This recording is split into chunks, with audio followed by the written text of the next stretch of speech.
Hello héritier, bienvenue dans les parvis de Yahweh. Si tu es là ce matin, ce n'est pas un hasard, c'est parce que l'Éternel a un message pour toi. Reste avec moi jusqu'à la fin, écoute ce puissant message et reçois les prophéties sur ta vie. Et surtout, reste jusqu'à la fin, car j'ai une surprise pour toi à la fin de cette vidéo. À tout de suite. 16, Amen. 17, 18, voyez-vous, je ne cesse de rendre grâce à Dieu pour vous, faisant mention de vous dans mes prières. Continuons au verset, ok, afin que le Dieu de gloire vous donne un esprit, le Dieu de notre Seigneur Jésus-Christ, le Père de gloire vous donne un esprit de sagesse et de révélation dans sa connaissance. Continuons. Et qu'il illumine les yeux de votre cœur pour que vous sachiez quelle est l'espérance qui s'attache à son appel. Quelle est l'espérance qui s'attache à son appel? Quelle est l'espérance qui s'attache à son appel? Ça veut dire le fait d'être appelé, il y a une espérance qui est rattachée à l'appel. Quelle est la richesse de la gloire de son héritage qu'il réserve aux saints? Donc dans la pensée de Dieu, chaque saint est un appelé. Chaque saint est un appelé. Donc la gloire n'est pas rattachée au saint, mais la gloire est rattachée à l'appel, amen, qui est adressé au saint. Je ne sais pas si vous comprenez la subtilité. Donc Dieu n'a pas rattaché sa gloire à ta vie, il a rattaché sa gloire à l'appel que ta vie incarne. Donc c'est à l'appel qui t'est adressé que la gloire est rattachée. Ce n'est pas à ta personne, non, mais c'est à l'appel qui est rattaché à ta personne. Ouais, donc Dieu dit que tu es la révélation de la gloire qui est rattachée à l'appel qu'il t'a adressé. Alors continuons. Ok. Continuons au verset 19. Et quel est envers nous qui croyons l'infinie grandeur de sa puissance, se manifestant avec efficacité jusqu'à la vertu de sa force. Maintenant, allons-y à Éphésiens 2, verset 10. Pour que vous voyez le lien. Il faut donc comprendre que quand l'apôtre Paul écrit, ce texte n'était pas séparé, on n'a pas dit Éphésiens 1, Éphésiens 2. Il a écrit une lettre. Enfin, maintenant, pour permettre que nous puissions le lire et retenir, ça a été, il n'a pas dit verset 1, verset 2. Non, c'était la même lettre. Alors, la suite, regardez ça, verset 2. Car nous sommes son ouvrage, car nous sommes conséquemment à ce qui est du plus haut.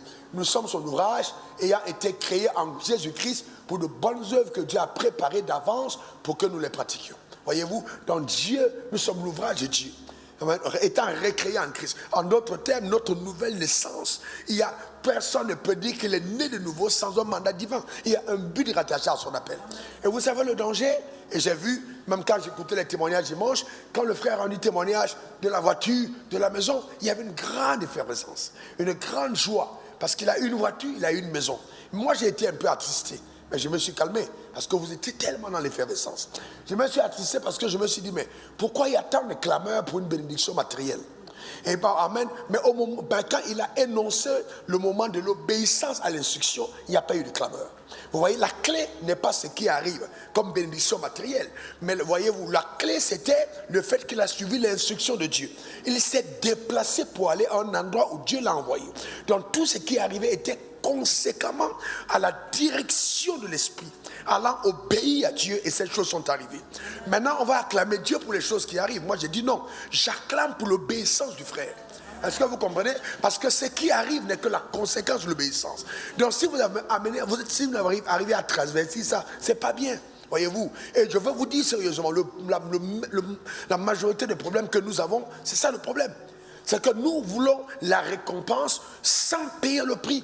Nous ne voulons pas payer le prix, voyez-vous. Nous voulons les honneurs, nous voulons les titres, nous voulons être respectés, nous voulons être honorés. Mais on ne paye pas les prix. Et je te demande, tout à l'heure, nous avons prié pour que chaque, parmi les seuils de prière rédigés prophétiques, les 60 on a réparti, que vraiment, chaque nouveau converti soit un violent gagneur d'âme. Que, comme voyez-vous, que chacun pense à gagner les âmes, que la flamme, le zèle de la maison de Dieu nous habite, que voyez-vous, c'est important. Mais je vous pose une question, qui parmi vous est passionné par le fait d'avoir une personne allée au Seigneur? Frères et sœurs, sinon nous transformons nos 21 jours de jeûne en un acte religieux. Nous devons retrouver l'essence de notre nouvelle naissance. Nous devons retrouver la raison pour laquelle on est dans le royaume. On n'est pas dans le royaume pour manger et boire. Je suis désolé. Je m'inscris en faux contre cette logique, totalement. Alors, ça va te paraître très étrange, mais je te dis authentiquement que Dieu m'a forcé pour me donner la richesse. Je n'ai pas demandé. Vous savez, si tu cherches premièrement le royaume et la justice, Dieu t'accordera toutes choses. Est-ce que quelqu'un comprend? Je disais à mon fils aujourd'hui qu'il faut que ta grandeur intérieure soit plus grande que ta grandeur apparence. Ne sois plus grand à l'intérieur, sois plus riche à l'intérieur, sois plus fort à l'intérieur, sois plus puissant à l'intérieur. Ce qu'on voit à l'extérieur, ce sont des apparats. C'est l'intérieur qui compte. Il faut être profond à l'intérieur. Est-ce que quelqu'un comprend?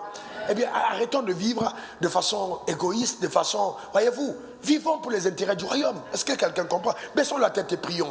Amen. Je ne veux pas entendre qu'il dit, je suis responsable à l'église. Quelle responsabilité? Quelle âme tu gagnes? Tu amènes qui au Seigneur? Souvent, même ta vie chasse les gens de l'église. Il faut bien maintenant qu'on soit plus sérieux. Élève ta voix. Prions pour toute l'assemblée. Vraiment. Que chacun d'entre nous retrouvons l'essence même de notre existence dans le royaume des cieux. Que ce ne soit pas, que nous ne menions pas une vie déplaisante, que ne soyons pas entre les mains de Satan, séduits, mais que vraiment la quête de notre cœur soit vraiment de retrouver le chemin tracé, la voie de Dieu pour nous. Père, je t'en supplie, dans le nom suprême de Jésus, je t'en supplie, ô Père Dieu, je t'en supplie, que ton nom soit glorifié. Aide-nous, aide l'église, aide chacun d'entre nous par ta grâce. Aide-nous profondément, par ta puissance, profondément, à retrouver le sens réel même de notre existence dans le royaume des cieux. Des canaux, des instruments, éternels, des outils entre tes mains, de véritables canaux pour ta gloire, dans le nom suprême de Jésus. Pas simplement la position, pas les titres, pas les avoirs, mais la fonctionnalité dans le royaume, pour ta gloire, ton règne, ta puissance. Aide-nous, Père, dans le nom suprême de Jésus. Aide-nous, Seigneur, aide-nous, Père, aide-nous à t'obéir, à faire ta volonté, à poursuivre tes voies, participer à tes plans, Seigneur, quel que soit ce que ça demande. Aide-nous à sortir de notre zone de confort. Aide-nous, Père, à ne pas être des personnes nombrilistes. Aide-nous, Père Dieu, à regarder, à voir les choses qui te concernent, à vivre pour le battement de ton cœur, être de véritables ouvriers de ta gloire dans le nom suprême de Jésus, sachant que tu ne prives d'aucun bien ceux qui te sont agréables. Que ton nom soit béni, que ton nom soit glorifié dans le nom suprême de Jésus. Merci Seigneur, honneur et gloire à toi dans le nom suprême de Jésus. Quelqu'un dise Amen 3 fois. Amen, amen. Amen. Et je vais vous le dire, je prie que le Seigneur ouvre votre entendement. Je le dis avec larmes dans l'âme, que vraiment je permette à chacun d'entre nous de comprendre, je vous dis véritablement, que Dieu ne privera d'aucun bien ceux qui poursuivent sa volonté. Je vous dis la vérité, aucun bien. Jamais vous n'allez voir quelqu'un vivre pour les intérêts de Dieu et être privé d'un bien. Impossible. Dieu frappera à ta porte et t'obligera à avoir certaines choses parce que tu poursuis ses intérêts. Ne sois pas toutes ces choses, maison, voiture, mariage, argent, tu laisses sur la terre, tu n'emportes rien. Le vrai bonheur, ce n'est pas l'argent. Je te dis la vérité. Je te dis, garantis que Dieu va t'amener à des positions où tu vas te rappeler de ce que je suis en train de te dire. Il y a des problèmes que la richesse te causera. Il y a des problèmes que l'élévation va te causer. Il y a des problèmes que la grandeur te causera. Que tu n'as pas quand tu es en l'état où tu es actuellement. Enracine-toi davantage en Christ. Et vis pour ses intérêts. Vous comprenez ce que je veux dire? Et puis séparez-vous de faux amis. Séparez-vous de faux amis dans l'église. Que ce moment de jeûne soit un moment de séparation. Séparez-vous de faux amis. Des personnes fausses, séparez-vous d'elles. N'ayez pas en amitié des personnes qui sont amies du monde. Non, séparez-vous de tels amis. Dénoncez-les mêmes. Sortez de telle famille, disant non, papa, il y a tel problème dans cette famille. Voilà le problème auquel on est confronté. Ne laissez pas votre vie être corrompue, salie par certaines personnes qui ne prennent pas conscience de l'éternité. Amen. Il faut vivre pour Dieu. Que vraiment Dieu aide chacun d'entre nous. Donne-moi ton meilleur amen. Alors nous parlons des profondeurs de la rédemption. Que vraiment... Alors regardez. Alors cette semaine, regardez. C'est important qu'on comprenne. Venez. Ok? Repoussez ça un tout petit peu là. D'accord? Venez. Alors nous parlons des profondeurs de la rédemption. Tout à l'heure, je vais vous aider à poser des questions. Ça va? Mais il est important que nous assimilions profondément, vraiment très profondément. Nous avons commencé la première semaine, et je vous ai dit que je vais vraiment prendre le temps d'illustrer. Je vais vous dire une chose claire. Ça, c'est le trésor de l'évangile. Si vous avez compris ça, votre foi va prendre une dimension incroyable. Si vous avez compris ce que je vais vous expliquer pendant cette semaine, vous allez faire des pas de géants. J'ai dit de vrais géants, de vrais géants. Si vous avez compris ça, vous avez compris l'évangile. Je vais vous expliquer posément ce dont j'ai eu le privilège d'avoir de Dieu par révélation et que je pourrais appeler mon évangile. Vous allez comprendre le mystère ô combien profond de Dieu. Nous n'allons pas épiloguer sur la question de mots comme Trinité ou pas Trinité. Ce n'est pas ça le plus important. Dans le conseil de Dieu, Dieu le Père, Dieu le Fils et le Saint-Esprit étaient au commencement. D'accord? Et toutes choses ont été faites par eux. Dieu dit, Genèse 1, verset 26, puis Dieu dit, faisons. Puis Dieu dit, faisons. Mettez le texte afin que tous les hommes intelligents regardent. Puis Dieu dit, faisons.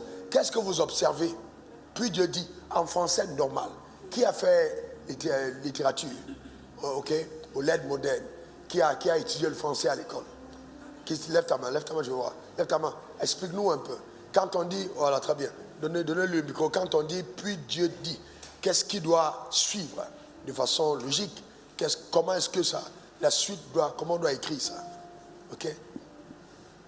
Oui. Oui, puis Dieu dit, en principe, ce n'est pas la première personne du pluriel qui doit être employée. Qu'est-ce qui doit être employé? La première personne du singulier. Ça doit être... Je fais l'homme à mon image. Donc, si... Alors là maintenant, puisque c'est utilisé au pluriel, donc nous concluons que le Dieu qui parle n'est pas un Dieu, n'est pas seul. C'est ça. Donc là, nous avons aussi dit, puis Dieu dit, le Dieu qui dit est le porte-parole de plusieurs dieux. Ou alors de plusieurs personnes en Dieu. En Dieu, c'est ça. Voilà, il est le porte-parole de plusieurs personnes qui constituent la personne de Dieu. De Dieu. Donc, puis Dieu dit faisons. Donc, le mot faisons, clairement, cette formulation est totalement explicite. Alors, pour nous faire comprendre qu'il n'y a pas une seule personne qui parle. Non, il y a une seule personne qui parle, mais au nom de plusieurs personnes. Donc, il est porte-parole de plusieurs personnes. Donc, ça veut dire que dans le premier chapitre, merci beaucoup ma soeur, dans le premier chapitre, nous voyons que dans cet exposé de la Bible, il y a donc plusieurs personnes qui parle en un porte-parole. C'est comme le porte-parole d'un gouvernement qui se tient et qui donne la résolution du conseil des ministres. Il parle au nom de tout un gouvernement. Voyez-vous, qui prennent des résolutions. Donc voilà que Dieu dit faisons. Donc ça veut dire que nous avons là le Père, on aura le temps de voir le Père, le Fils et le Saint-Esprit, le Père Jésus et le Saint-Esprit. Donc on a vu aussi que quand l'homme a péché, alors le conseil de Dieu s'est réuni, d'accord? Et l'homme avait un problème, parce que l'homme a chuté. Le conseil de Dieu, qui avait créé l'homme à son image, selon sa ressemblance, devrait trouver une solution par rapport au problème de l'homme. Et donc les trois ont donc détecté que l'homme a eu trois ennemis. D'accord? Le premier ennemi s'appelle le monde. Et dans le monde, c'est le cosmos. K-O-S-M-O-S, l'univers agencé. Donc, ce n'est pas simplement les hommes, c'est le monde. Et donc, dans ce monde, nous avons à l'intérieur, d'accord, que le caméraman doit être un peu plus perspicace dans sa manière de présenter, ok? Il y a des personnes qui nous suivent en direct, réalisateurs, donc quand on présente, ok, soyez plus, d'accord. Donc, nous avons eu le monde, d'accord, et le monde, c'est l'univers agencé, c'est, d'accord, tout l'univers. Donc, pourquoi le monde? Simplement parce que dans le jardin d'Éden, il y avait un fruit qui était dans le monde. On est d'accord? Le serpent était un des animaux des champs que Dieu avait fait. Donc, il faisait partie du monde. Donc, le monde a prêté ce qui était à lui pour participer à la déchéance de l'homme. Donc, le monde a été l'un des instruments par lesquels l'homme a été séduit. Est-ce que tout le monde comprend ça clairement? Tout le monde comprend? Non, est-ce que vous comprenez clairement? Très bien. Donc maintenant, ensuite, on a eu le diable. Pourquoi le diable? Parce que derrière le serpent qui était dans le monde, se trouve un être invisible qui a instrumentalisé le serpent, qui a parlé à la femme. Donc Dieu a considéré que le problème n'était ni Ève, ni Adam, ni le fruit et tout, mais c'était le diable qui était à l'origine de ce problème. Et maintenant, la chair, parce qu'à partir du moment où la femme dit, Ève vit que l'arbre était bon à manger. Pour la première fois, elle s'est permis une indépendance mentale. Donc elle s'est mentalement détachée. Elle s'est déconnectée. Elle vit que dans sa vision des choses était totalement indépendante de la manière de Dieu, de la manière de voir de Dieu. Et vous allez observer que, en fait, toute la rébellion commence par un esprit d'indépendance. Quand vous avez un pasteur dans la communauté qui, au lieu de faire comme le leader demande, agit avec un esprit indépendant, c'est la sémence de la rébellion. Quand une femme à la maison veut faire ce qu'elle pense et non ce que pense le conseil de la maison, c'est un esprit indépendant. Dans l'indépendance est un type de rébellion chez Dieu. Dieu n'a pas envie que tu aies un esprit indépendant, mais que tu aies un esprit dépendant. C'est dérangeant, parce que la rébellion n'aime pas la dépendance. La rébellion aime l'indépendance. D'accord? Si l'indépendance est bonne pour la Côte d'Ivoire, ton indépendance vis-à-vis de Dieu est mauvaise. Dieu veut de toi une personne dépendante, parce qu'il est un Dieu bon. Il veut que tu dépendes de lui, pas que tu sois indépendant. Donc la femme vit. Donc à partir du moment où la femme a vu, contrairement au regard de Dieu, on a donc là la naissance de la chair. D'accord? Et qui aujourd'hui est définie comme l'ancienne nature. Mais en Adam et Ève, il n'y avait pas d'ancienne nature parce qu'il n'y avait que perfection. L'ancienne nature, cette nature a pris son origine d'un regard que la femme a eu qui est différent du regard de Dieu. Donc à partir du moment où dans la vie vous voyez différemment de Dieu, vous êtes en rébellion vis-à-vis de Dieu. Est-ce que tout le monde comprend ce que je suis en train de dire? Donc quand Dieu émet un point de vue et que toi tu dis bon, tu estimes que, c'est pour ça qu'il dit vous détruisez ma parole au profit de votre tradition. D'accord? Au profit de vos traditions. Moi je dis que, mais vos traditions disent que. Par exemple, notre tradition peut dire bon, un homme ne demande jamais pardon à sa femme. Ça c'est la tradition. Mais que dit la parole de Dieu? À partir du moment où tu te laisses guider par la tradition, tu es conduit par ta chair. Est-ce que ça va? Très bien. Maintenant, quand on parle don de rédemption, le Père, le Fils et le Saint-Esprit ont vu qu'il y a eu un problème sur la terre. Donc il faut trouver des solutions. Alors, il faut bien comprendre que le diable, mettons en avant, n'aime pas, contrairement à ce que pense l'Église, n'est pas notre seul ennemi. Mais nous avons fait l'ennemi central. Que Dieu nous aide pendant ces 5 jours à comprendre pourquoi Satan a subtilement, avec l'accord des princes de ce monde des ténèbres, essayé de reprendre la scène et être populaire dans les églises. Parce qu'il a toujours souhaité être Dieu. Donc il a toujours voulu être mis en avant. Et donc il a infiltré nos doctrines pour que nous ayons une mise en lumière permanente sur sa personne. Alors que celui qu'on a mis sous les pieds ne doit pas être celui que nos yeux voient tout le temps. Vous n'avez pas compris ça? Celui qu'on a mis sous les pieds n'est pas supposé être celui qu'on voit tout le temps. Parce que si ce qui est sous tes pieds, tu ne prends pas le temps à regarder. Est-ce que quelqu'un comprend? Est-ce que quelqu'un est avec moi? Alors quand vous jouez par exemple, que ce soit au basket, que ce soit au football, on vous apprend à faire des passes à l'aveugle. Vous êtes supposé savoir où se trouve la balle sans toujours regarder vos pieds ou regarder vos mains. Vous êtes supposé vous avancer de la sorte en contrôlant la balle et en regardant où se trouve votre camarade pour faire une passe. Vous n'êtes pas toujours en train de regarder la balle. Ouais, parce que vous êtes supposé regarder en avant. Donc un croyant qui est tout le temps en train de faire ça ne peut pas progresser dans la vie. Parce que tes yeux ne sont pas faits pour regarder sous tes pieds tout le temps, mais regarder en avant. Mais Satan veut absolument que tu le regardes comme ça. Et tu fais du surplace. Parce qu'il attire l'attention. Il n'est plus au centre de l'attention, mais il attire ton attention. Tu vois, non? Donc, donc Satan, frère, écoute, et puis je vais plus loin. On va comprendre. Je vais vous donner le temps de poser des questions. Que Satan, le diable, je vais expliquer probablement des jours à venir pourquoi Satan, pourquoi le diable, pourquoi ces noms sont utilisés.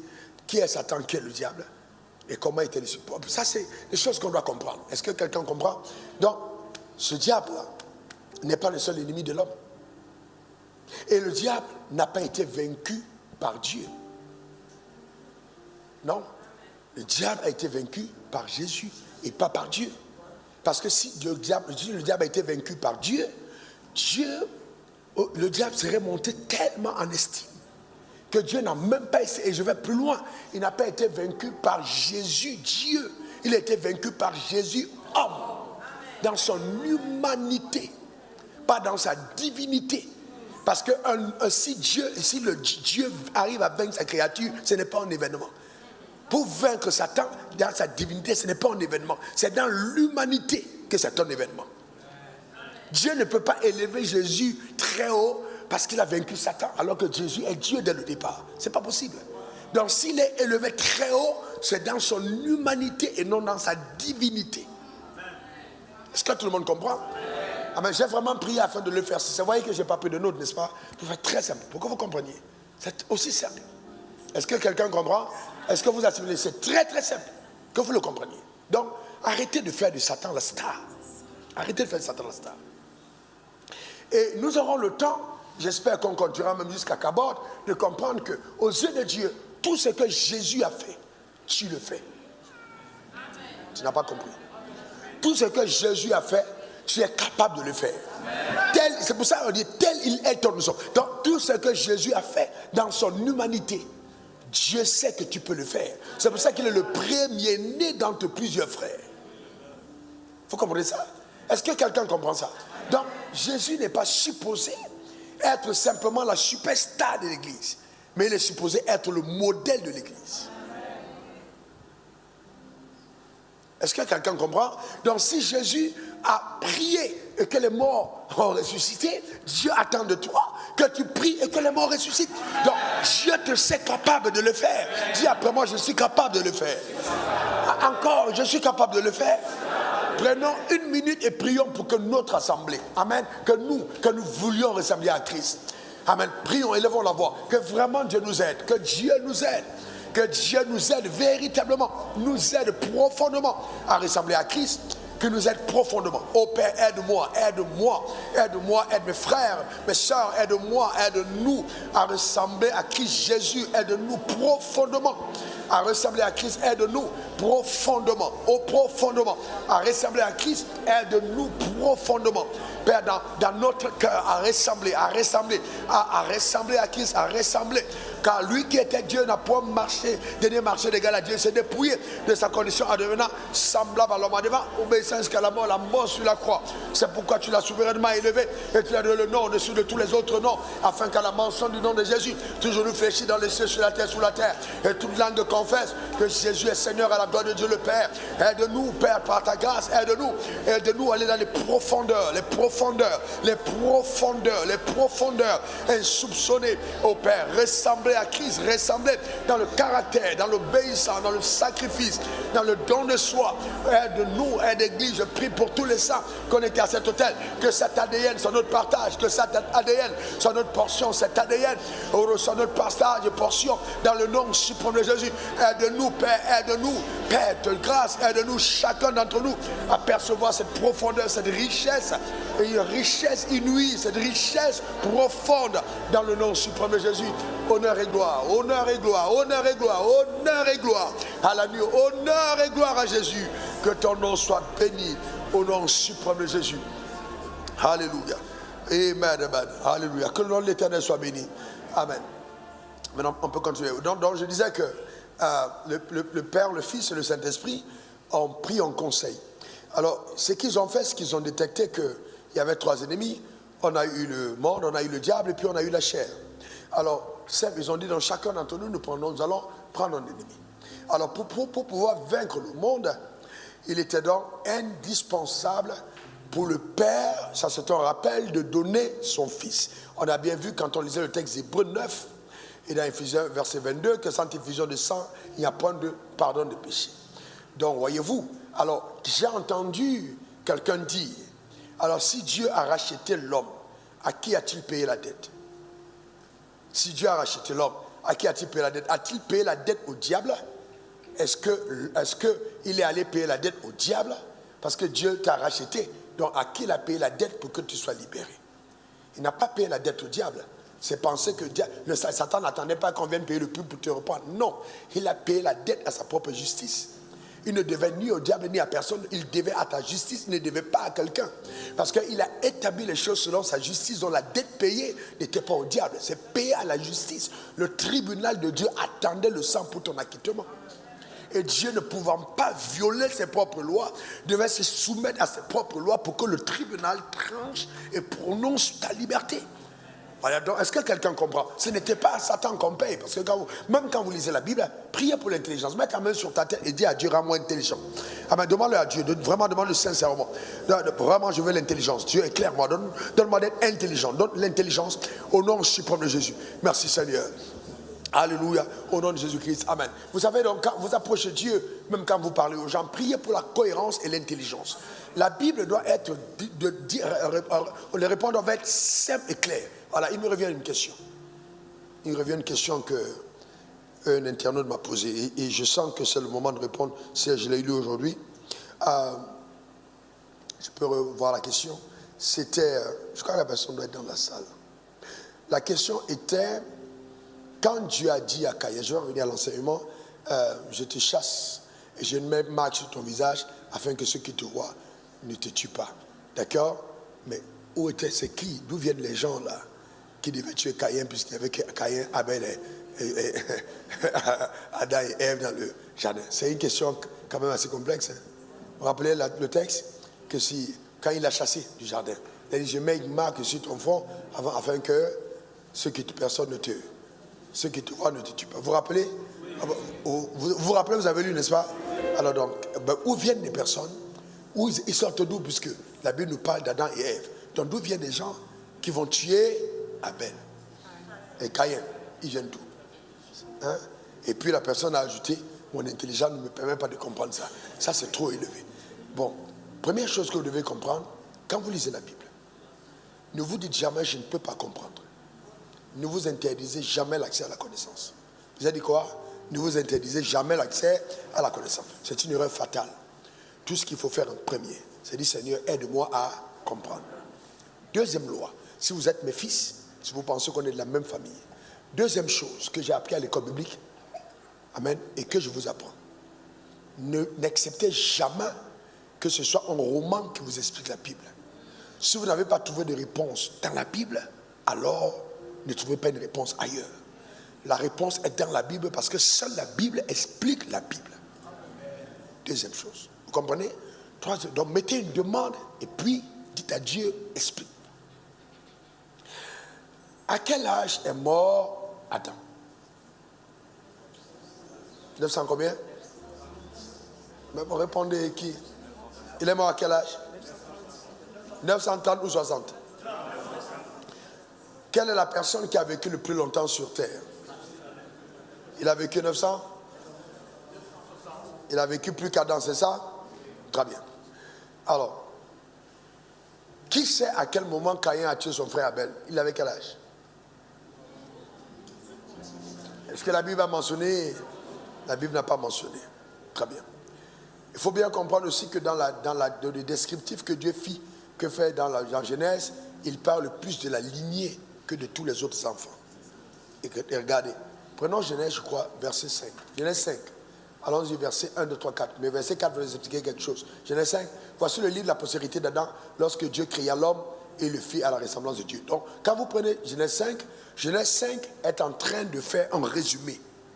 Ce n'est pas chronologique. Ça ne veut pas dire que tout ce qui est arrivé à Genèse 5 a eu lieu après Genèse 4. Mais c'est en train d'expliquer tout ce qui a eu lieu depuis Genèse 1. Vous avez bien compris? Donc, maintenant, continuons. Ok, verset 2. Il créa l'homme et la femme. Il est béni et il les appela du nom d'homme lorsqu'il fut créé. Continue. Adam était âgé de 130 ans. Adam, âgé de 130 ans, engendra de sa femme, engendra un fils à sa ressemblance, selon son image, et il lui donna le nom de Seth. Donc, Adam, arrêtez, revenez. Ok. Adam était âgé de 130 ans. Venez à verset 3. Adam était âgé de 130 ans. Âgé de 130 ans, voyez-vous, engendra un fils à sa ressemblance. Donc, on précise là, il engendra un fils à sa ressemblance. Alors, et ça veut dire qu'il peut avoir eu un autre fils qui ne lui ressemblait pas.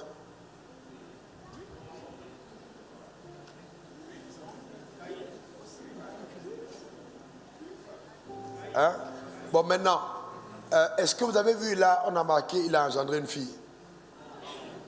Non plus, n'est-ce pas? Il est possible qu'il ait eu une fille, n'est-ce pas? Bon, quand on parle de fils, vous allez voir que la généalogie ici, on ne mentionne jamais les filles. On ne parle que des fils. Très bien. Et puis, je crois que quelque part dans Acte 17, la Bible dit que tous les hommes de la terre découlent d'un seul homme. Donc, il n'y a pas d'hypothèse selon laquelle il y avait un autre peuple ailleurs. Donc, je bannis ça parce que la Bible est claire. Tous les hommes de la terre sont issus d'un seul sang. Donc, si on est tous issus d'un seul sang, toutes les personnes qui vont dire qu'il y avait d'autres hommes qui vivaient ailleurs et qui n'étaient pas d'Adam et Ève, c'est une théorie qui est bibliquement classée. Parce que la Bible dit que tous les hommes découlent d'un seul sang. Donc, je dois trouver la réponse dans la Bible qui est cohérente avec ce que la Bible dit. Donc, je ne peux pas accepter qu'il existe un type d'autre homme qui ne découle pas du même sang parce que la Bible ne peut pas se contredire. Quelqu'un comprend ce que je suis en train de dire? Maintenant, continuons. Peut-être on va comprendre le verset 4. On va mieux comprendre. Voilà, voyez-vous ici, il a fait que tous les hommes, sortis d'un seul sang, habitaient sur toute la surface de la terre et a déterminé la durée de temps et les bords de leur existence. Donc, ça veut dire que ça veut dire que tous les hommes découlent de quoi? D'un seul sang. Tous les hommes découlent de quoi? D'un seul sang. Donc que ce soit le blanc, que ce soit le métis, que ce soit le jaune, de la Bible dit on découle d'un seul sang. Maintenant, si vous demandez donc comment est-ce que ça se fait que les gens découlent d'un seul sang et les autres deviennent blancs, c'est une autre question. Mais tous les hommes découlent d'un seul sang. On croit ce que la Bible a dit, vrai, c'est ça? Maintenant, alors, si donc on a ça, regardez au verset 4, regardez au verset 4. Les jours d'Adam, après sa naissance fut de 800 ans. Et il engendra des fils et des filles. Donc la Bible n'a pas mentionné ses fils, n'a pas mentionné ses filles qu'il a engendrés. Mais qui était-il? Puisque la Bible ici nous prouve là qu'il a engendré des fils. Et que la mention de Seth n'était pas le fils exclusif qui est né de lui. Puisqu'il a engendré des fils et des filles dont tu n'as pas les noms. Donc de ses fils et de ses filles, dans cette lignée, les frères se mariaient entre eux. Ces gens-là donc qui étaient là, certains sont allés former sûrement des familles ailleurs, puisque vous vous mariez, chacun part de son côté. Alors donc, la terre était peuplée. Quand Adam meurt là, à l'heure de 930 ans, il faut vous dire qu'il y a beaucoup d'hommes qui sont déjà sur la terre, issus du même Adam. Donc, quand Caïn tue son frère Abel, on n'a pas l'âge. On ne sait pas à quel âge il a tué son frère Abel, mais la Bible fait mention.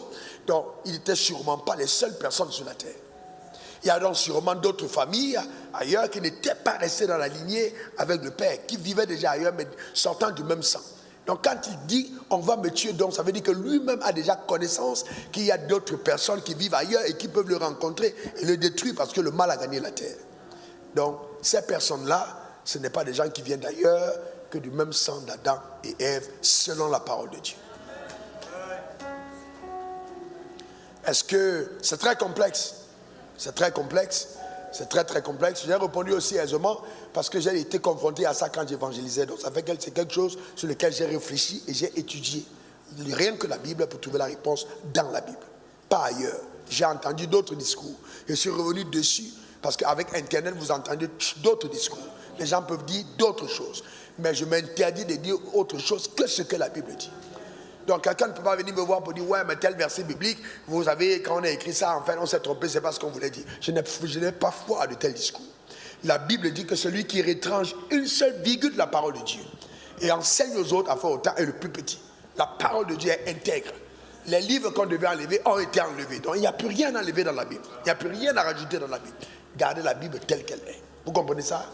Ne prêtez pas d'oreille à autre chose. Est-ce que ça va? Dans tout ce que j'enseigne ici, je vous donne toutes les références bibliques de toutes les révélations que Dieu m'a accordées. Toutes les révélations que Dieu m'a accordées, je trouve les explications dans la Bible.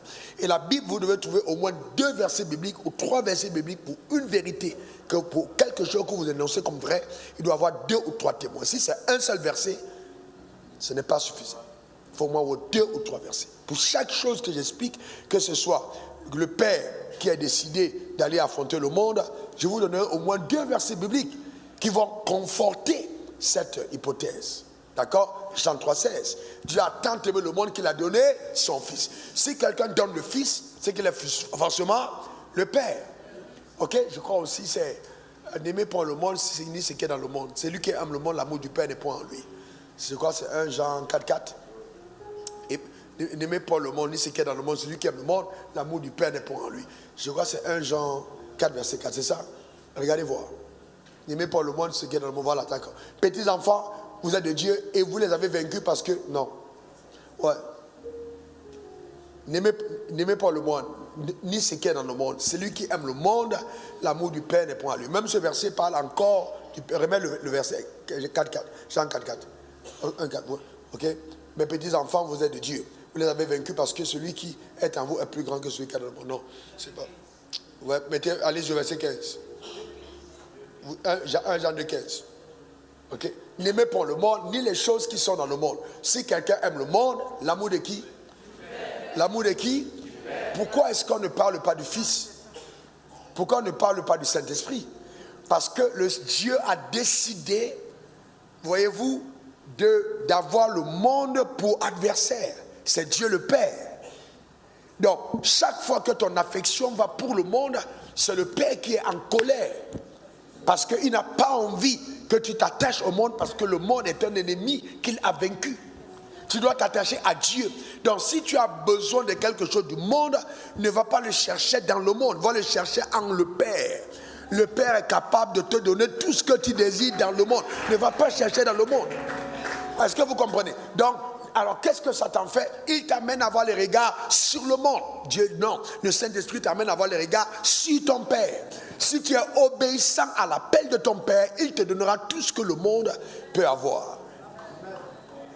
D'accord? Est-ce que quelqu'un a compris ce que j'ai entendu dire? C'est très important. Maintenant, alors pour vaincre le monde, il a envoyé son Fils. Mais maintenant, le Fils, la notion de Fils ici, c'est que le Fils devait venir donner, d'accord, son sang. Écoutez qu'au départ, au commencement était là, au commencement n'était pas Jésus. Jésus est le nom qu'a porté la parole pour la mission. Mais au commencement n'était pas Jésus. Au commencement était la parole. C'est la parole qui s'est faite chair, elle est venue au milieu de nous. Et comme elle habitait parmi nous, la parole devait avoir une identité et une localisation. La parole devait avoir une carte d'identité. Donc pour que la parole soit identifiée, on a donné le nom de Jésus. Jésus, en fait, n'est pas la première personne à avoir porté ce nom. En Israël, à l'époque, il y a des gens qui s'appelaient Jésus. C'est pourquoi on dit Jésus le Christ, c'est-à-dire Jésus le Messie, Jésus le oint, Jésus l'envoyé de Dieu. C'est pour ça qu'on dit Jésus. D'accord? Donc si tu prononces ce nom, la raison pour laquelle les démons se prosternent, c'est parce que tu as la révélation de ce nom. Sinon Jésus est ton nom, il pouvait s'appeler Wafo. Et Wafo allait porter toujours la puissance, pas parce que c'est Wafo, mais c'est parce que celui qui prononce Wafo a la révélation de ce que c'est que Wafo. Donc la révélation que tu as derrière le nom rend le nom puissant. Donc si je n'ai pas de révélation sur le nom, il n'y a pas de puissance derrière. Est-ce que tout le monde comprend? Est-ce que c'est accessible? J'ai prié pour que tout le monde comprenne. Est-ce que vraiment tout le monde comprend? Est-ce que c'est compréhensible? Très bien. Donc, il a envoyé son Fils pour donner le sang. Donc, quel était le but de la mission de Jésus? C'était quoi? Pour le Père, qu'est-ce qu'il devait faire? Donner son sang. Et pour donner son sang, il fallait que le sang soit comment? Ça pur. Et pour que le sang soit pur, il fallait qu'il fasse quoi? Qu'il ne pêche pas. Donc, très bien. Écoutez-moi très bien. Ce que vous êtes à l'intérieur de vous est toujours plus puissant que ce que vous paraissez. Le même principe. Donc Jésus chasse les démons, il fait tout ça, mais ce n'est pas ce que Dieu attend simplement. Dieu attend que le sang à l'intérieur soit capable de racheter le monde. Si donc entre-temps Jésus commet un péché, impossible pour le sang de nous racheter. Donc la mission première de Jésus était de préserver son sang sans péché.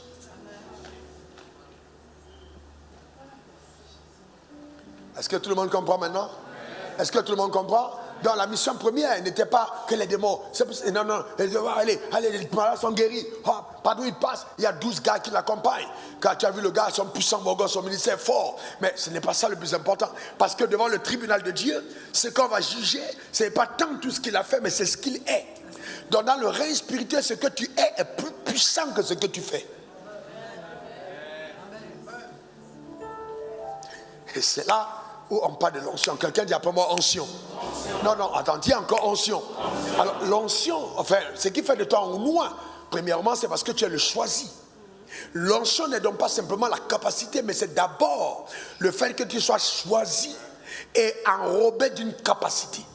Donc quand on dit que j'ai l'onction d'enseigner, c'est parce que Dieu m'a choisi pour enseigner et m'a donné la capacité d'enseigner. Est-ce que quelqu'un comprend ça? Et Dieu te oint pour la mission qu'il t'a confiée.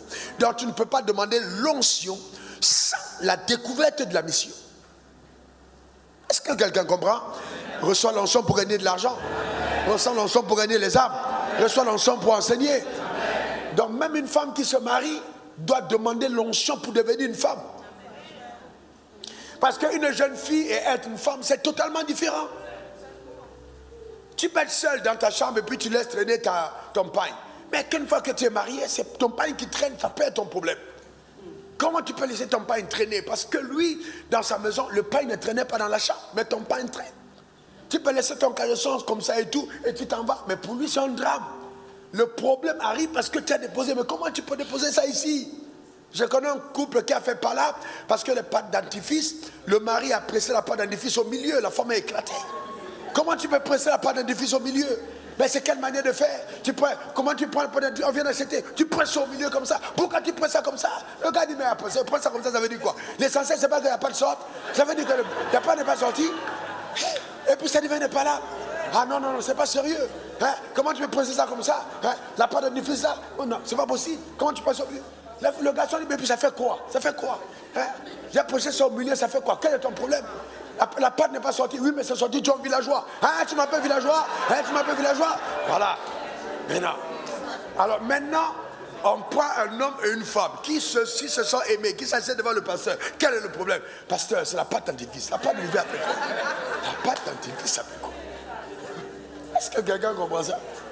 On presse par le bout ou on presse au milieu? C'est un petit peu. Amen. Amen. Est-ce que vous comprenez? C'est terrible. Et tu vois, maman, qu'est-ce qu'il y a? Non, je ne comprends pas. C'est Anatole. Il a pressé ça au milieu. Je parle, maintenant il se fâche. Maintenant, elle a pris ça d'où? De sa mère ou de son père? Parce que chez eux, on ne presse pas dans les fils à partir du bas. Mais chez Anatole, on presse au moment.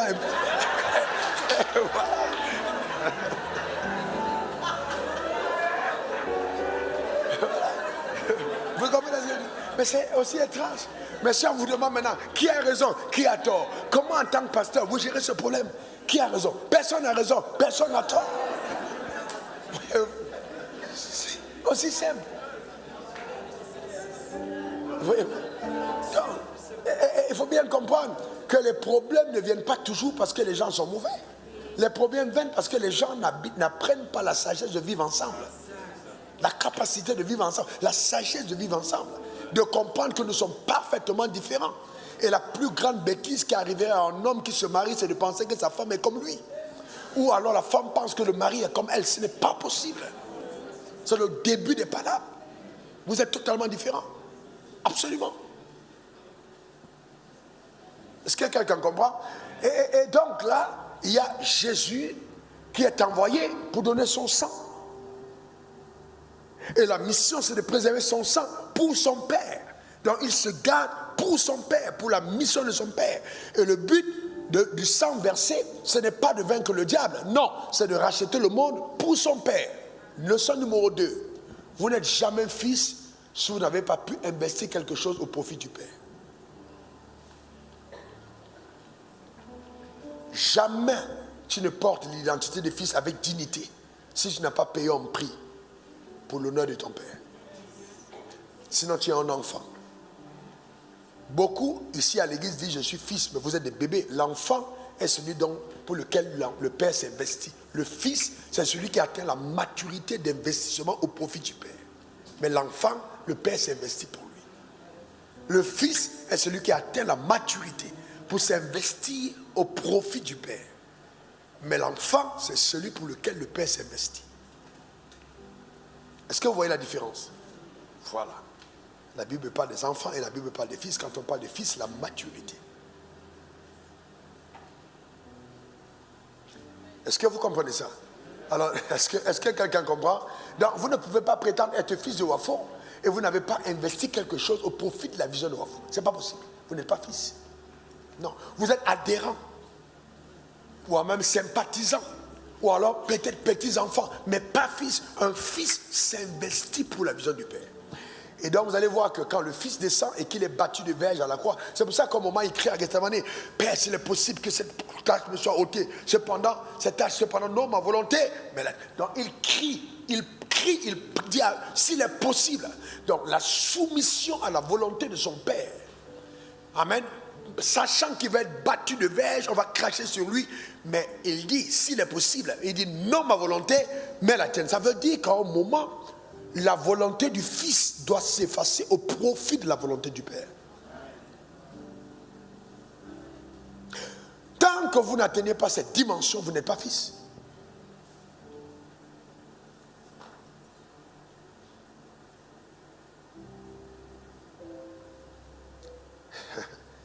La maturité spirituelle d'un fils, c'est sa capacité à s'effacer pour élever son Père.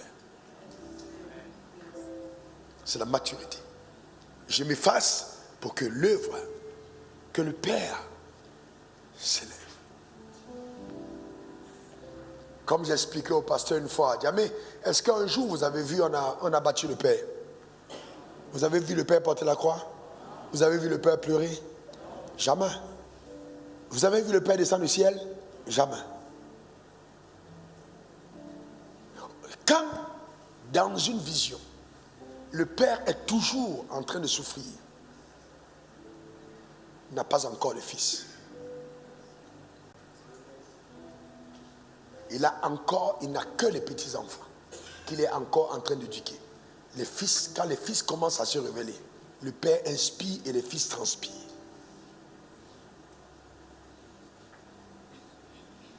Personne n'a vu le Père. Il dit, personne n'a jamais vu le Père. Personne n'a jamais vu le Père. Personne. Sinon Jésus qui le révèle. Vrai ou faux? Personne. Voyez-vous? Donc, nous parlons des profondeurs de la rédemption. C'est très profond.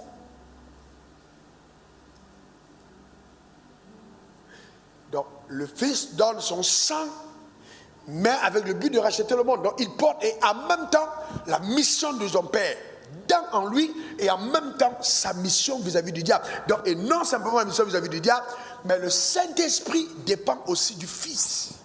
Si le Fils a échoué, le Saint-Esprit ne viendra pas. Voyez donc quelle est la grandeur de celui-ci. Certains d'entre vous m'avaient écrit, si tu n'étais pas venu, si tu n'avais pas écouté Dieu, si tu n'avais pas répondu à l'appel de Dieu, si tu n'avais pas vraiment, merci pour le prix que tu payes. Quand vous dites ça, je ne me sens pas flatté dans mon ego. Je rends juste grâce à Dieu de l'obéissance. Pourquoi? Parce que je sais que, en fait, le but, il faut bien que quelqu'un d'autre soit béni par ta vie. Que le sacrifice de ta vie porte des fruits pour d'autres. Mais d'où je prends ça? Je prends ça de Jésus.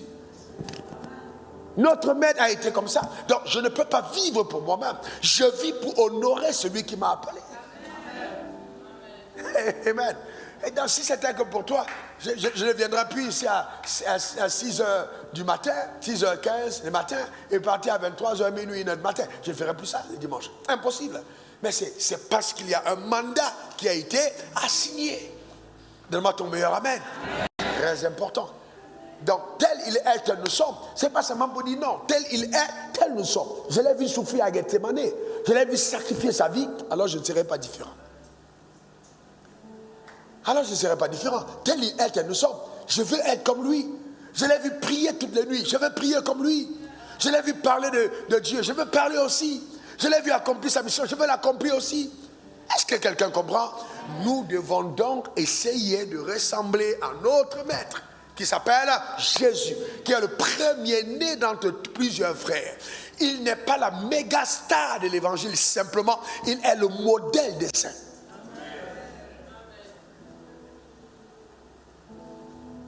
Ça va? Il est quoi? Le modèle des saints.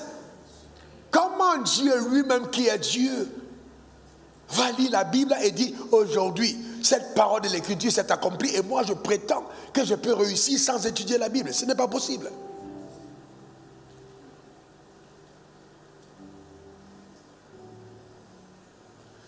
Dis après moi, Seigneur, aide-moi à porter des fruits pour ta gloire. Commence à prier, dis Seigneur, aide-moi à porter des fruits pour ta gloire. Je veux porter des fruits pour ta gloire. Je veux t'honorer sur la terre des hommes. Aide-moi à porter des fruits pour ta gloire dans le nom de Jésus. Lève ta voix. Parle à Dieu de tout ton cœur. Parle à Dieu. Aide-moi à porter des fruits. Aide-moi à être un véritable fils. Un véritable fils. Un véritable fils. Aide-moi à payer le prix. Aide-moi à porter la croix. Aide-moi à te suivre. Oh Père, aide-moi à m'investir pour les choses d'en haut. Élève ta voix. Prie le Seigneur. Dis à Dieu, aide-moi par ta grâce. Aide-moi. Oh Père, aide-moi au nom suprême de Jésus. Élève ta voix. Rababo, Shaka, Brekoto, Kata, Remorondo, Saka, Rakataka. Oh Père, tu m'as choisi. Aide-moi par ta grâce. Aide-moi, Ribo, Sakataba, Rendo, dans tous les domaines. Aide-moi, Riborondo. Aide-moi, aide-moi, Robo. Aide chacun d'entre nous dans le nom suprême de Jésus. Aide-moi, Seigneur. Rakataba, Robobosa, Enerekata, Rekoto Korondo Sa, Rekoto Korondo Shadababa, Rekete, Marandarababa, Shekete, Roborondo Roboro, Ribababa, Shekete, Rando Roboro, Ribakanda, Rekataba, Mandakose, Rakata, Beria Saka. Merci Seigneur parce que tu nous aides véritablement et véritablement, Rababa, par ta grâce, au nom suprême de Jésus. Béni sois-tu mon Père, au nom suprême de Jésus. Amen, amen, amen, amen. Mettez-vous en face. Ok, alors ça c'était juste l'introduction pour qu'on comprenne. Alors sur cette base, est-ce que quelqu'un peut poser une question s'il n'a pas compris? Nous avons lu le texte de Jean aujourd'hui, c'était très profond. Jean et Apocalypse aussi, c'était vraiment puissant. D'accord? Au commencement était la parole était avec Dieu, la parole était Dieu. Et cette parole s'est faite chair, elle est venue nous pleine de grâce et de vérité. Tout ce qui a été fait par elle, et rien de ce qui n'a été fait n'a été fait sans elle. En elle était la vie, et la vie était la lumière des hommes. Amen, la lumière qui éclaire tout homme. Nous avons lu ce texte de Jean. Alors maintenant, est-ce que par rapport à Jean et par rapport à ce qu'on a vu tout à l'heure, il y a quelqu'un, même Apocalypse, on n'aura peut-être pas le temps de lire tout. Est-ce qu'il y a quelqu'un qui a une question qu'il a envie de poser dans le sens de la rédemption? Nous entrons dans les profondeurs. D'accord? Jésus, l'agneau de Dieu. Maintenant, regardez ce que je voulais vous dire. Ah, le temps, Seigneur Jésus, aide-nous. Alors, maintenant, Dieu ne pouvait pas envoyer son Fils sur la terre parce qu'il le veut. Non, il devait trouver le moyen légal. Il a trouvé le moyen légal en la personne de qui? D'Abraham. Et c'est pour ça qu'il dit à Abraham, donne-moi ton fils, celui que tu aimes, Isaac, emporte-le en sacrifice sur la montagne que je te dirai. Alors Abraham s'en va avec son fils et dit, ok, moi et le jeune homme, nous allons sur la montagne pour adorer et nous reviendrons ici. Alors maintenant je vous pose une question, il dit nous reviendrons ici. D'où lui vient l'assurance qu'il reviendrait là? Alors que, d'où lui vient cette assurance? Quelqu'un m'a aussi posé la question. À la fin, je pense que c'était Luc. Alors l'assurance, d'où lui vient cette assurance? Aussi simple. En fait, la résurrection n'a pas été établie par le Père, ça a été établi par Abraham. Donc Abraham a dit, je m'en vais avec mon fils et je reviens. Donc à partir du moment où il a établi que son fils allait revenir, Dieu a considéré que sa foi, il a gré à sa foi, donc il revient avec son fils. Donc quand il va sur la montagne, puisqu'ils ont fait 3 jours de marche, Dieu estime que depuis le premier jour, il a déjà donné. Donc sur la montagne, il va retrouver son fils. Il ne va pas le sacrifier, mais il va retrouver le fils sacrifié depuis le premier jour. C'est pour ça qu'il n'a pas appelé, il n'a pas appelé Isaac, il a dit le jeune homme parce qu'il n'était plus à lui, il était déjà à Dieu. Il a dit moi et le jeune homme nous partons sur la montagne pour adorer. Il n'a pas dit moi et Isaac parce qu'il avait déjà donné Isaac, voyez-vous, à Dieu. Quelqu'un m'a dit ici, j'ai dit j'allais aller creuser. Voilà la réponse. Amen. Je crois que c'est toi qui as dit la dernière fois. J'étais très très béni. Oui, très très béni. Tu vois la profondeur que j'ai développée dessus. Donc comme il avait déjà donné à Dieu, ça ne lui appartenait plus. En fait, Isaac n'était plus à lui. Isaac était déjà à Dieu dès le premier jour. Vous comprenez? Donc il dit moi et le jeune homme, puisque le jeune homme est déjà sacrifié. Il n'existe plus. Isaac n'est plus. Isaac est mort dans son cœur. Donc il ne peut plus dire Isaac parce qu'Isaac est déjà mort. Alors sur la montagne, il va retrouver son fils qu'il a sacrifié en sortant de la maison. Donc les 3 jours de marche correspondent aux 3 jours que Jésus va faire dans la tombe. Donc quand Jésus fait 3 jours sur la tombe, Dieu est en train de répondre à Abraham. Abraham est sacrifié sur une montagne. Isaac est sacrifié sur une montagne. Jésus va mourir aussi sur une montagne. Et le fils va dire, Père, voici le bois et le feu. Où est donc l'agneau du sacrifice? Et aussi sur la montagne, Jésus va dire, Père, pourquoi m'as-tu abandonné? Vous allez voir une similitude totale entre Isaac et Jésus. Donc dans ta vie, les choses qui t'arrivent sont la conséquence des sacrifices que tu consens. Le ciel te mesure de la mesure de ton investissement secret. Donc ce que tu es à l'intérieur a plus de poids que ce que tu fais à l'extérieur. C'est ton cœur, tes sacrifices. Vous comprenez ça? Le poids spirituelle vient de ta capacité à t'investir de cœur sacrificiellement pour la gloire de Dieu. Abraham est immortel parce qu'il a donné son fils. Il est père de la foi à cause de son fils qu'il a sacrifié et non des choses qu'il a obtenues de Dieu. Est-ce que quelqu'un comprend? Où sont donc aujourd'hui à cette heure les choses qui peuvent plaider ta cause devant le trône de la grâce? Quelles sont les choses que tu as faites pour Dieu qui peuvent faire que quand Dieu regarde à Abidjan et que Dieu te regarde, quel que soit l'endroit où tu es, il peut interdire un tremblement de terre à cause de ta présence? Parce qu'il ne va jamais oublier les sacrifices que tu as consentis. Quelles sont ces choses que tu as faites qui peuvent parler en ta faveur devant le trône de la grâce?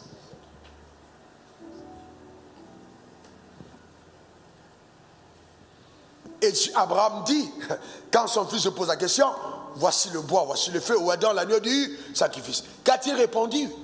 Dieu lui-même se pourvoira à quoi? Il se pourvoira à quoi? À l'agneau. Maintenant sur la montagne, il a trouvé l'agneau ou bien c'était le bélier? C'était quoi? Alors, mais la réponse à Abraham, c'était quoi? Dieu lui-même se pourvoira à l'agneau. Et quand Dieu donne le bélier, est-ce que le bélier c'est l'agneau? Donc ça veut dire que sur la montagne, ce n'était pas ce que Abraham attendait. Abraham attendait un agneau, il n'attendait pas un bélier. Mais Dieu, c'est le bélier qu'il a immolé sur la montagne. Donc, mais alors qu'il attendait l'agneau. C'est pour ça que Jean-Baptiste, quand il voit l'agneau, il dit voici donc l'agneau de Dieu. Que Dieu a promis à Abraham, attendait l'agneau. Là, il n'a pas eu ça depuis. Voilà l'agneau de Dieu. Jean 1, 29. Donc il dit voici l'agneau de Dieu. C'est en réponse à quoi? En réponse à Abraham, qui a dit Dieu lui-même pourra à l'agneau du sacrifice. Donc cet agneau du sacrifice n'était pas le bélier. Le bélier est donné en substitution pour attendre l'agneau.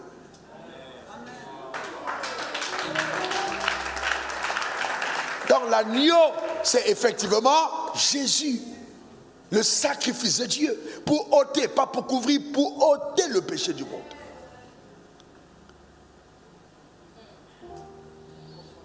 Et c'est du bélier que va naître toutes les instructions données à Moïse pour que les sangs des boucs, des tourterelles et tout ça puisse couvrir le péché. C'est de là vient du bélier. Mais ce n'est pas la perfection de Dieu. La perfection de Dieu, c'est dans l'agneau qui viendra plus tard. Est-ce que quelqu'un comprend? Nous avons le droit légitime de comprendre la vérité. Personne d'entre nous n'est petit pour elle. Nous avons été engendrés par elle. C'est la vérité qui a fait de nous ce que nous sommes. Nous sommes enfants de Dieu. La parole de Dieu, tu n'es pas trop petit pour la comprendre. Même si tu n'es pas allé à l'école, ce que tu comprendras le plus aisément, c'est la parole de vérité. Que Dieu ouvre notre intelligence et nous donne d'assimiler profondément la rédemption dans le nom suprême de Jésus. Donne-moi ton meilleur amen. Donc dans la vie spirituelle, amen, ce qui fait toi, ce n'est pas ce que tu as, mais c'est ce que tu sacrifies. Qu'est-ce que tu as fait pour Dieu? Abraham a donné son fils et Dieu a envoyé son fils. En d'autres termes, Abraham a donné à Dieu la voie légale pour envoyer son fils sur la terre qui n'appartenait plus à Dieu. Parce que la terre était une propriété de Satan. Et si Jésus arrivait sur la terre sans l'accord d'un homme qui est sur la terre, sa venue sur terre était illégitime. Car la terre n'était plus à Dieu. Elle n'était même pas à Adam, elle était au diable. Il fallait donc qu'un homme sur la terre ait un accord avec Dieu. Comme ça, si le diable l'accuse, il dira, j'ai eu un accord avec quelqu'un qui était chez toi. C'est lui qui m'a donné l'accord. Est-ce que tu donnes un accord à Dieu pour envahir ton village? Est-ce que tu vois, c'est pour ça que quand Dieu te touche, il trouve une légitimité pour aller embraser ton village. Quand Dieu te touche, il y a une légitimité pour toucher ta famille. Quand Dieu te touche, tu vois, il y a une légitimité parce que tu deviens le point d'accès par lequel Dieu entre légitimement. Amen. Qui entre légitimement. Commence à prier maintenant et demande que tous ceux qui sont attachés à ton sang soient touchés par ton évangile, pas touchés par la puissance de Dieu, soient touchés par Dieu dans le nom suprême de Jésus. Dis à Dieu, je suis volontairement un canal entre tes mains. Utilise-moi pour ta gloire. Prie le Seigneur. Demande de toute ton aide. Utilise-moi pour ta gloire sur la terre des hommes au nom suprême de Jésus. Révèle par ma vie ta gloire. Révèle-la dans le nom suprême de Jésus. Je suis un canal, oh Dieu. Touche, impacte, visite, transforme, impacte et rababa. Oh Dieu, touche les gens de mon monde, touche les gens de mon monde, touche les gens de mon monde, touche les gens de mon monde, touche les banquiers par moi, touche les magistrats par moi, touche les avocats par moi, touche les hommes d'affaires par moi. Élève ta voix dans ton secteur, déclare que tu es ton canal, déclare que tu es ton canal, tu es ton instrument de Dieu. Rababa, ça dans le couloir de ton appel, rababa, Rakosha, touche mon quartier par moi, touche mes voisins par moi. Touribasa Kataraba, Shekerebo, Rakata, touche Père, restaure ma famille, délivre ma famille, affranchis ma famille par le canal que je suis pour ta seule gloire sur la terre des hommes. Au nom suprême de Jésus, révèle ta gloire, révèle ta grâce, révèle ta puissance, démontre ta grandeur une fois de plus, éternel, par nos vies sur la terre des hommes. Au nom suprême de Jésus, Rakataba, Rondo Kaka, Shandereba, Rekotoka, Rako, Mandaka, Shatara, Reboro, Sakata, Rekotoba, Endeko, Rokoto, Rakataba, Shateketa, Rondokota, Rekoto, Shandaraba, O Sakata, Rekata, Mondo Kaka, Shata, Rokaka. Merci Jésus, que ton nom soit glorifié dans le nom suprême de Jésus. Alléluia, dans le nom de Jésus. Eh bien, nous aurons le temps de continuer, mais je voudrais prendre une question. Ok, on a bien dit l'agneau de Dieu qui ôte le péché du monde. Et c'est pour ça que par la mort sur la croix, Colossiens 2, versets 14 à 15, il a effacé l'acte dont les ordonnances nous condamnaient et subsistait contre nous et les a détruits en le clouant à la croix. Il a dépouillé les autorités et les dominations, ok, en triomphant d'elles par la croix. La victoire par la croix, une triomphe public par la croix. Jésus a accompli une œuvre extraordinaire. Extraordinaire. Il a ôté le droit légal par la victoire sur la croix, amène aux puissants des ténèbres de pouvoir s'attaquer à nous, parce que justement il a payé le prix. Est-ce que ça va? Maintenant je vais avoir des questions s'il y en a. Ok, s'il y en a. Alors je voudrais vous dire qu'on va continuer sur la même base demain, après-demain, etc. Vraiment, prenez le temps, posez des questions. Vous ne comprenez pas, il faut comprendre. Parce qu'on va faire des prières extrêmement graves le mercredi, extrêmement puissantes, extrêmement. Mais il faut que tu comprennes la légitimité des prières sur lesquelles tu te tiens. Il est anormal que ta vie reste au même niveau. Tu dois progresser, tu dois avancer. Mais comme je dis encore, tu dois avancer dans le sens de servir la cause de Dieu. Pas de posséder les affaires du monde, mais de servir la cause de Dieu dans le monde. Et Dieu mettra tout à ta disposition pour que, en fait, la gloire, sa gloire se répande, amen, sur le monde. La prophétie d'Habakkuk, amen, la gloire de Dieu va couvrir la terre comme les eaux couvrent la mer. Donc Dieu veut de toi un canal pour répandre cette gloire sur la terre des hommes. Donne-moi ton meilleur amen. Amen, amen. Ah, je pense que c'était trop bien expliqué, personne n'a des questions. Hein? C'était trop clair? Oui. Tu as une question? Oui, tiens-toi debout, tu as une question. Ok, oui. Oui, tiens-toi aussi debout, Marie. Ok, allons-y. Bonsoir, papa. Bonsoir. Je suis le foyer Yao. Ma question concerne la naissance de la chair. Nous comprenons que Adam et Ève descendent directement de Dieu et Dieu a donné la capacité d'obéir à sa parole. La question est la suivante. Comment est-ce que la parole qui vient du serpent peut corrompre l'entendement de Ève et changer son regard sur le fruit et ben parce que Dieu a donné à l'homme le libre arbitre, Dieu te donne la capacité de penser et de choisir. L'homme n'a pas été créé comme un robot, Dieu a été créé comme un agent libre.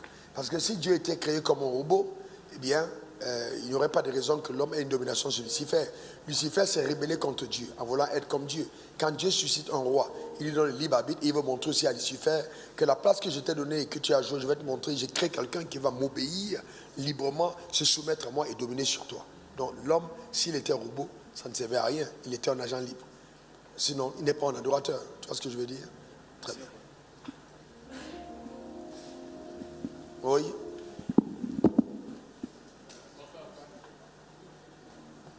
Allô? Oui. Ma question, je veux un éclaircissement sur deux passages. D'abord, Jean 3,16. Attaché à ce qu'on est en train de voir, c'est oui. clair? Okay. Jean 3,16. Oui. On dit, car Dieu a tant aimé le monde qu'il a donné son Fils unique. Donc Dieu a aimé le monde, il a donné son Fils. Plus loin, la parole dit, nous recommande de ne point aimer le monde, que celui qui aime le monde n'a pas l'amour du Père en lui. Je crois. Quelle est la nuance entre ces deux mondes? Ok, le premier monde, Jean 3, 16, est l'univers, le cosmos. Ok, c'est le monde avec tout ce qu'il englobe, les hommes et tout. Quand Dieu dit n'aimez pas le monde, Ici, le monde, c'est tout ce que le monde englobe, mais qui est sous la domination de Satan, qu'on acquiert par les voies qui ne sont pas les voies de Dieu. Quand on dit quelqu'un est mondain, c'est quelqu'un qui vit sous le système de Satan. C'est-à-dire, quand on parle de monde, là, c'est tous ceux qui sont soumis au système de Satan, le Dieu de ce monde. Donc, tous ceux qui approchent le monde avec une intelligence qui n'est pas renouvelée. Il dit, n'aimez pas le monde, ne vous identifiez pas au monde. C'est-à-dire, à ceux-là qui vivent sous la domination de Satan avec la pensée du diable, qui ne sont pas identifiés à la croix, au rachat, à la liberté que donne Christ. C'est pour ça qu'en fait, avant, quand tu n'étais pas à l'église, on t'appelait mondain. Aujourd'hui, de moins en moins. Et on dit, ah, c'est un mondain. On dit, c'est un mondain. Aujourd'hui, bon, comme il y a beaucoup de mondains à l'église, on a maintenant peur d'appeler mondain. Maintenant, avant, on dit, tu es mondain. Voilà, tu es un mondain. Ah, mais vraiment, elle s'habille comme une mondaine. Alors on disait une mondaine. Et c'est une mondaine, c'est un mondain. Quand un enfant de Dieu était chez... Vous avez des parents chrétiens et puis on dit, ah, mais il est papa, Nathalie est venue avec une fille là, c'est une mondaine. Pourquoi elle est mondaine? Regarde comment elle est habillée. Ses tissus sont serrés. Elle est habillée comme les mondaines. Donc il y avait les habillements des mondains et les habillements des croyants. Aujourd'hui, comme même les prédicatrices sont habillés comme les mondaines ou les prédicateurs, donc il n'y a plus de distinction. Tu vois ce que je veux dire? Mais avant, il y avait une distinction entre le monde et l'église. Aujourd'hui, de plus en plus, Satan a travaillé subtilement avec le prince de ce monde des ténèbres pour que tout le monde soit mélangé. Tu vois, non? Voilà. Donc, et c'est pour ça que normalement, quand tu es né de nouveau, il devrait avoir un signe distinctif, même dans ton apparence, qui prouve que ton cœur a changé. Dans ta manière d'être, on sait tout de suite qu'elle n'est pas, elle n'est plus de nôtre.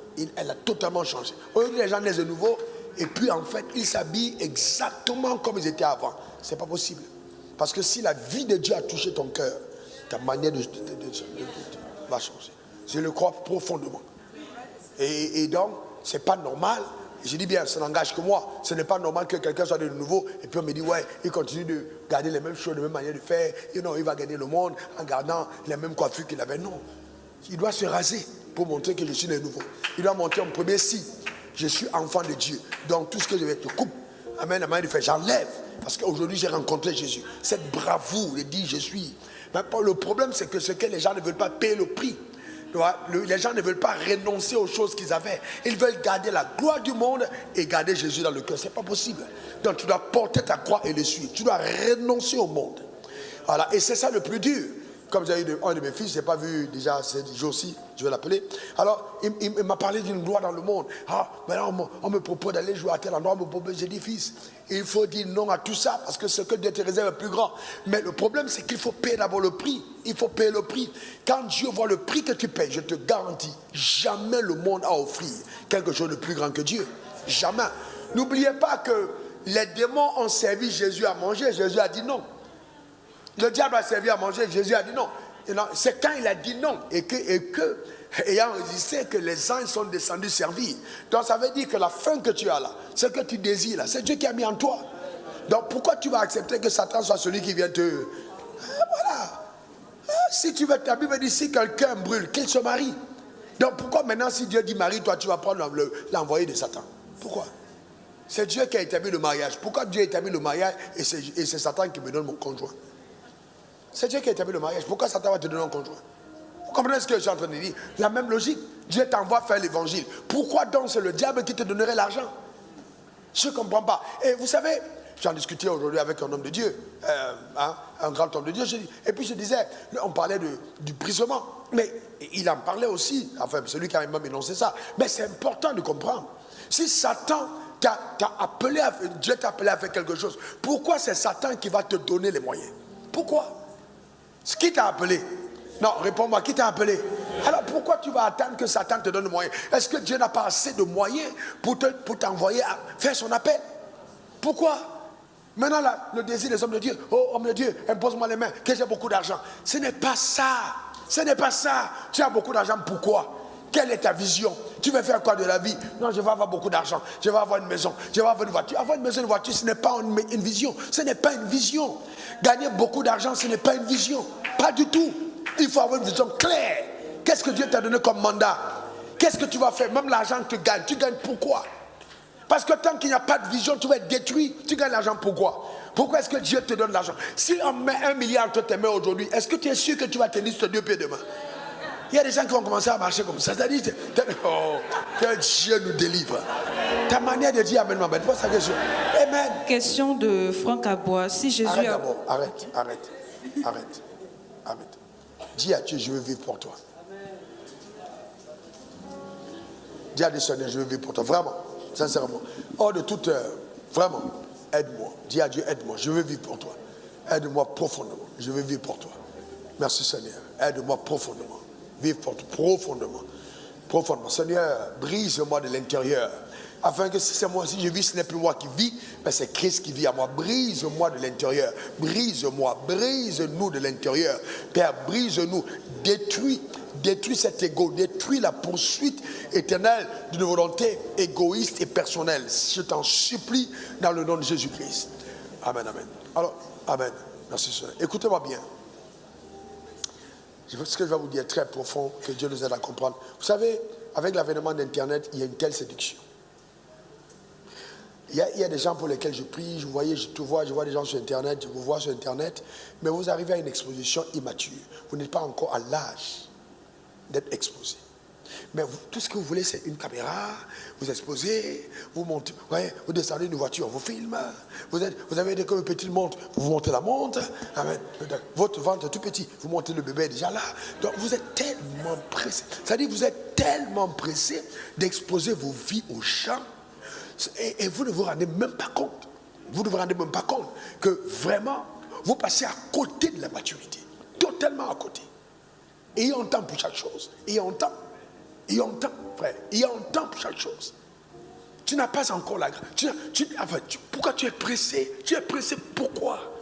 Marque tes pas. Vas-y, obéis. Fais ce que Dieu t'a demandé, pas à pas. Pourquoi tu es pressé? Non, moi, personne n'a quelque chose pour lui-même. Même le temps de la foi ne m'appartient pas. Rien n'est à nous. Tout est à Dieu. On n'est que des intendants. Personne, même ta vie n'est pas à toi. C'est à Dieu. Pourquoi tu es pressé? Obéis simplement. Pourquoi tu es pressé? Tu es pressé pourquoi? À peine tu as eu quelques millions. Tu as déjà acheté une grosse voiture. Tu es encore locataire. Tu as acheté une grosse voiture. Et puis dès que tu viens à l'église trop tôt, tu veux garer, vite, il faut que tout le monde voit que tu as une voiture. Frère, mon frère, c'est quoi ton problème? C'est quoi ton problème? Il y a des soeurs ici, je vois, quand vous venez, quand vous avez un nouveau sac, vous êtes toujours voyez deux mélangés. Vous faites tout pour aller vite à l'église. Parce qu'il faut qu'on voit votre sac. Il faut que les gens remarquent que vous avez un nouveau sac. Mais ça sert à quoi? Frère, que Dieu nous aide. Sérieusement, que vraiment Dieu nous aide. Vraiment. Que Dieu nous aide. Vraiment. Que Dieu nous aide. Il n'y a aucune honte avoir gardé la même coiffure pendant 2 mois. Il n'y a aucune honte. C'est-à-dire, la Bible n'a pas de nom standard de changement de coiffure chaque semaine. Ce n'est pas dans la Bible. Pourquoi tu te déranges? Vis ta vie au rythme que Dieu t'a donné. S'il te plaît. Tu comprends ça? C'est important. C'est très important. Oui. Question de Franck Abois. Si Jésus a ôté le péché du monde, pourquoi le péché est-il présent? Où est le péché dans ce cas? Pourquoi le péché est-il présent? Il est peut-être présent en lui parce qu'il n'est pas né de nouveau.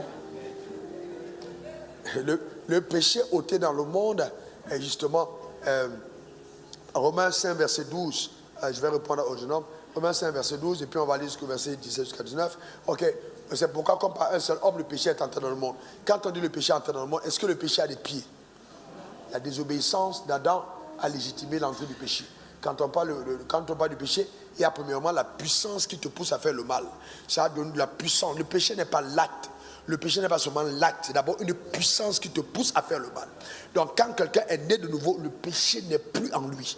Donc Jésus a ôté le pouvoir que le péché avait de pousser les hommes à faire le mal. C'est pourquoi quiconque accepte Jésus, la première chose, c'est que le pouvoir que le péché avait sur toi est ôté. Donc tu peux dire non au péché. Tu peux dire je ne pêche pas et tu ne pêches pas. Tu peux dire je ne pêche pas parce que le pouvoir est ôté. Donc personne ne peut être né de nouveau et dire je n'arrive pas à me masturber, je me masturbe toujours, papa j'arrive pas. Non, tu as le pouvoir. Ce que Satan t'amène à ne pas considérer, c'est que tu penses que tu n'as pas le pouvoir, tu l'as déjà. Tu l'as déjà. Est-ce que tu ne seras pas tenté? La tentation existe, mais la capacité de résister te sera donnée. Et Jésus a dit, ok, veillez et priez afin que vous ne tombez point dans la tentation. L'esprit est disposé, mais la chair est faible. Donc, comme l'esprit est disposé, ce n'est pas le Saint-Esprit, c'est ton esprit qui est disposé.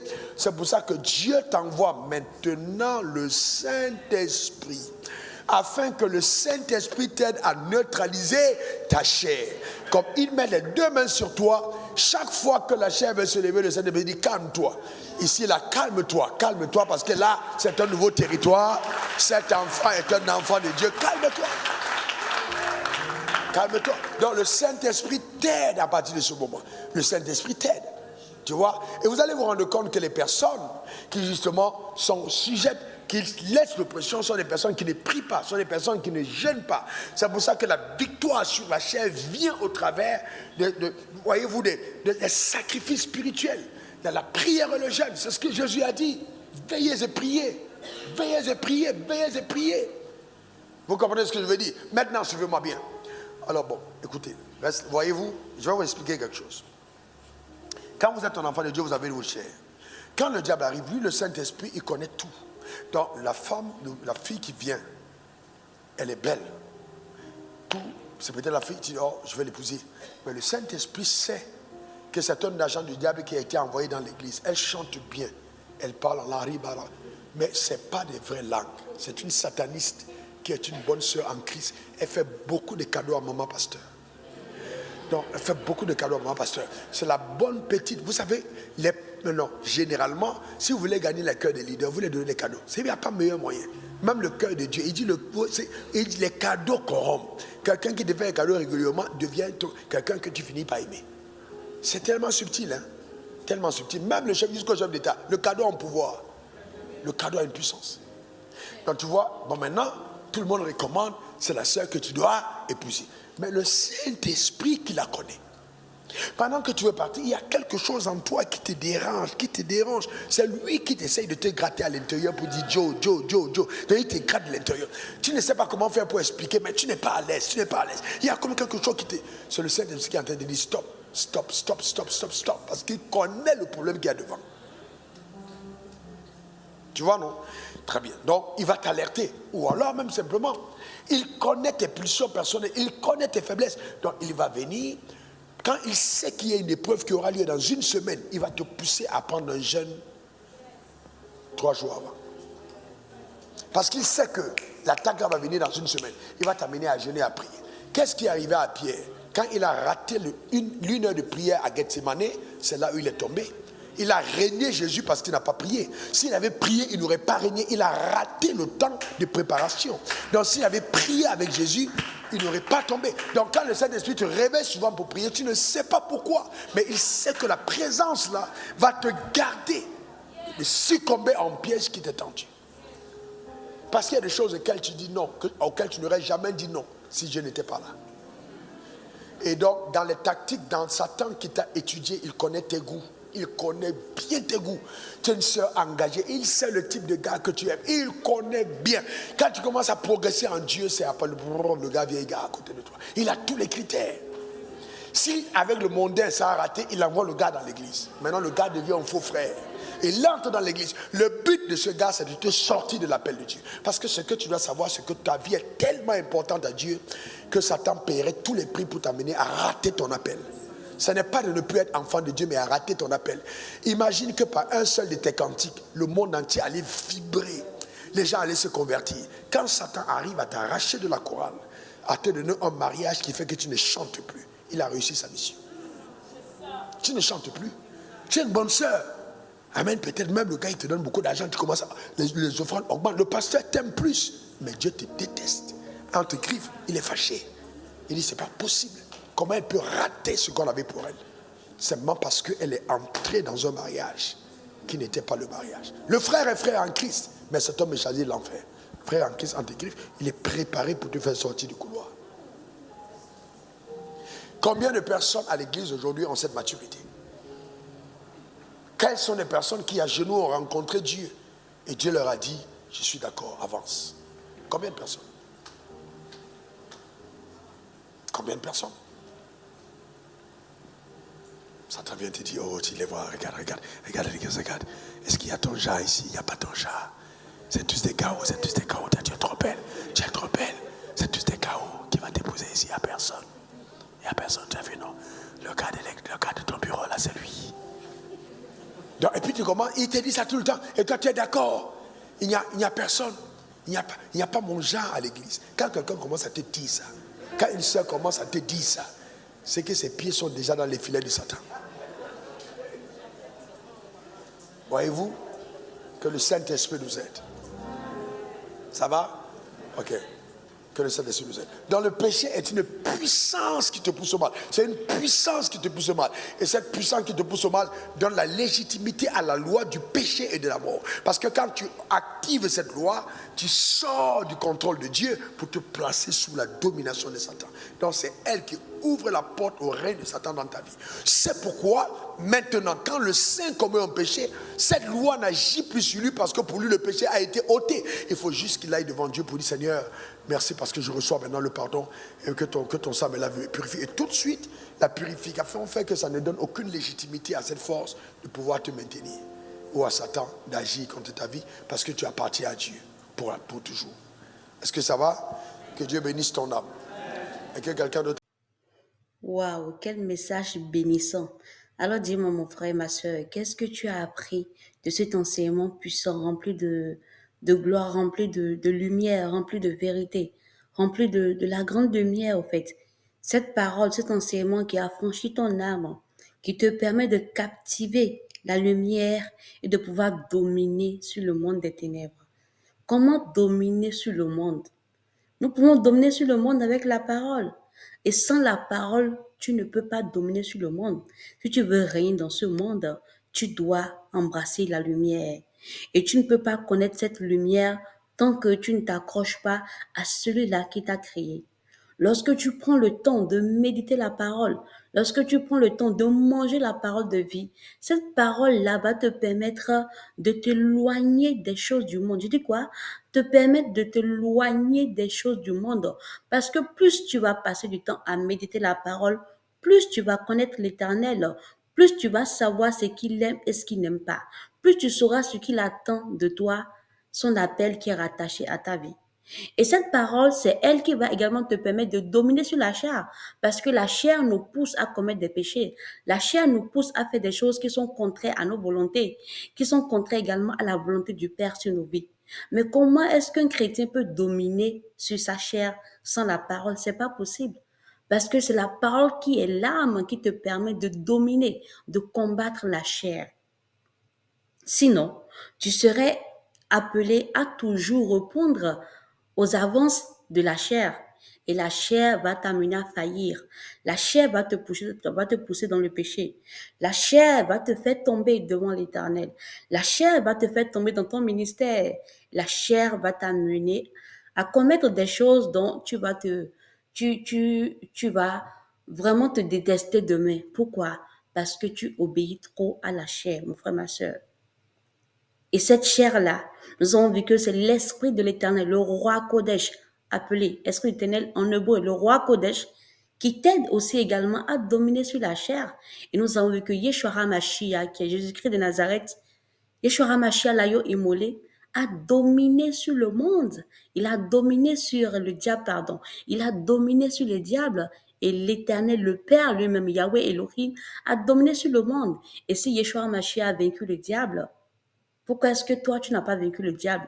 Mais bien sûr, tu as vaincu le diable. C'est pourquoi il a dit dans le livre de Jean 7, verset 33, il a dit, vous êtes dans ce monde, mais vous n'êtes pas du monde. Et n'ayez pas peur, vous aurez des tribulations, mais moi, Yeshua HaMashiach, j'ai déjà vaincu le monde, point barre. Donc, si Yeshua HaMashiach a vaincu le monde, toi également, tu as vaincu le monde. Si Yeshua HaMashiach a dominé sur le monde, toi également, tu as dominé sur Satan, sur les œuvres de l'ennemi. Et aucun esprit de ce monde de l'enfer ne pourra rien contre toi. Tu peux dominer sur cet esprit qui te dérange, sur l'esprit de la masturbation, sur l'esprit de vol, de mensonge, sur l'esprit de la prostitution, sur tout ce qui est des mots de ce monde qui remplit ton âme. Tu peux dominer sur cela, mon frère, ma soeur. Oui, cette capacité, elle est en toi. Crois en toi. Crois en toi d'abord. Crois en toi et crois en la parole de l'Éternel. Et crois en Yeshua HaMashiach. Et quand tu déclares ces paroles sur ta vie, tu seras sauvé, tu seras libéré totalement de l'oppression satanique, mon frère, ma soeur. Alors, toi qui as écouté ce message, dis-moi qu'est-ce que cela t'a fait, qu'est-ce que tu as tiré de bon dedans, quel témoignage tu as donné, sur quoi est-ce que tu as pu vaincre, qu'est-ce que tu as pu dominer à travers la parole, à travers ces enseignements puissants, surtout pour ce monsieur qui nous bénit tant. Que la grâce et la faveur de Dieu demeurent sur ta vie. N'oublie pas de t'abonner à la chaîne. N'oublie pas d'activer la cloche de notification pour être notifié lorsqu'il y a de nouvelles épisodes et mets en commentaire ce que tu as appris et ce que cela a apporté dans ta vie en ce jour-ci. N'oublie pas que tu es la première des œuvres de l'Éternel. À la prochaine.